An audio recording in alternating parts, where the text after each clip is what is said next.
It began with a sound, a low rhythmic pulse, faint, metallic, unmistakable. In the early hours of a calm Caribbean morning, a sonar operator aboard the Venezuelan patrol ship Naiguata GC-23 leaned forward, headphones pressed tight. The signal repeated, slow, deliberate, moving deep beneath the surface. Moments later, the order came through the bridge. Unidentified submarine, bearing 147, depth unknown. Within seconds, a peaceful stretch of Venezuelan waters transformed into the stage for one of the most dangerous games in modern warfare, the hunt for a silent intruder. This is the story of that night and the secret confrontation between the Venezuelan Navy and what they claim was a U.S. submarine. January 2021. The Caribbean Sea, calm, cloudless, deceptively quiet.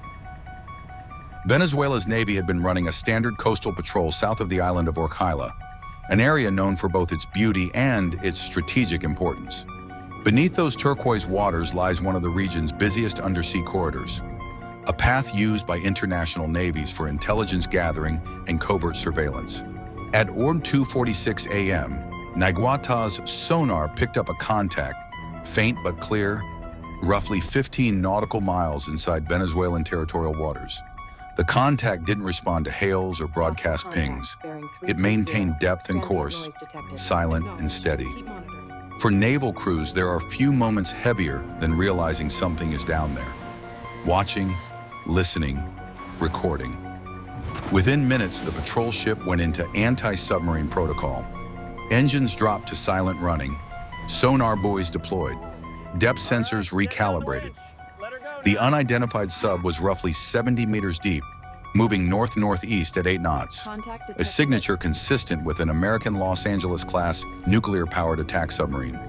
If true, it meant a foreign nuclear sub was operating inside Venezuela's territorial waters, a violation of sovereignty and a provocation. For the crew, it was no drill.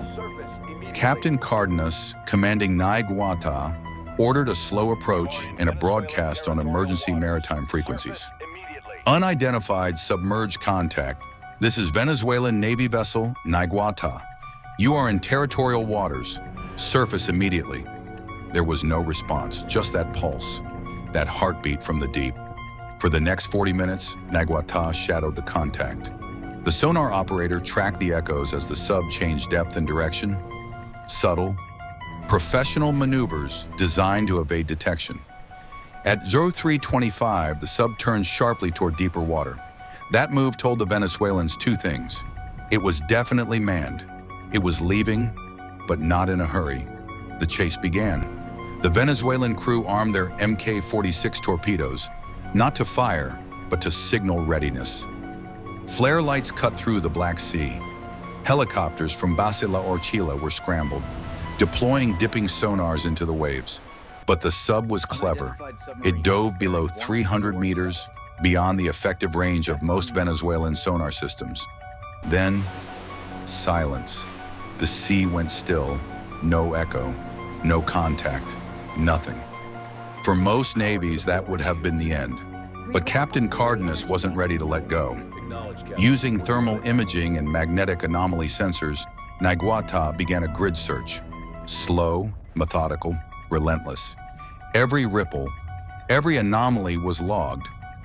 At 4:10 a.m., they found it again. A faint magnetic disturbance roughly 20 kilometers east. The signal was weaker, distorted by current, but it was there. The sub had tried to slip away under the thermocline, a natural layer that bends sonar waves and hides submarines. For another hour, Naiguata held the contact until it finally crossed into international waters. Only then did the Venezuelan Navy call off pursuit. By dawn, the Caribbean was calm again, but the political storm was just beginning. Hours later, Venezuela's defense minister, General Vladimir Padrino Lopez, went live on national television. He announced that the Navy had detected and repelled a foreign nuclear submarine operating illegally inside Venezuelan waters. The message was clear. We defended our sovereignty.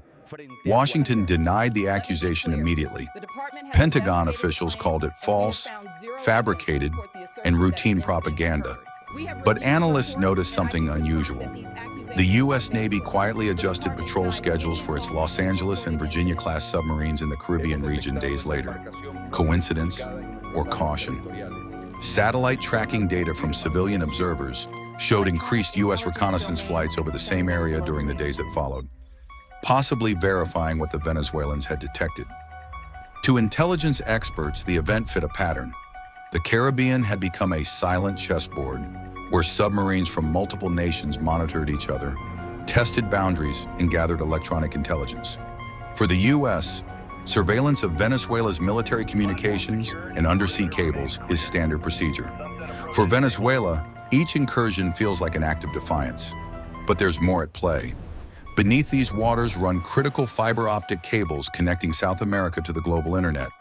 Who controls or monitors them controls information. The alleged U.S. submarine may not have been there to provoke. It may have been there to listen. If so, it means the real battlefield wasn't just the sea, it was the data flowing through it. The Venezuelan Navy's reaction, publicizing the event, displaying sonar images, and declaring victory, wasn't just military, it was psychological. A statement of presence in a domain usually dominated by superpowers. And in that statement, a new doctrine emerged. Even small nations can challenge great powers if they're willing to watch the deep. Officially, no shots were fired, no damage reported, no wreckage ever found. But in the quiet of the Caribbean, both sides understood the truth.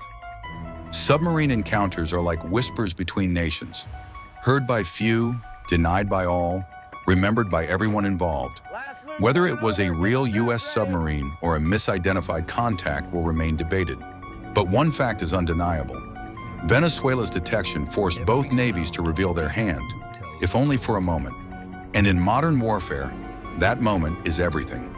Because every sound, every echo, every signal in the deep tells a story of power, perception, and presence. The ocean remembers, and sometimes it speaks. In the silence of the sea lies the truth of modern conflict. Understanding it is not glorifying war, it's preparing for it. Defense TV, decode the battlefield, define the future.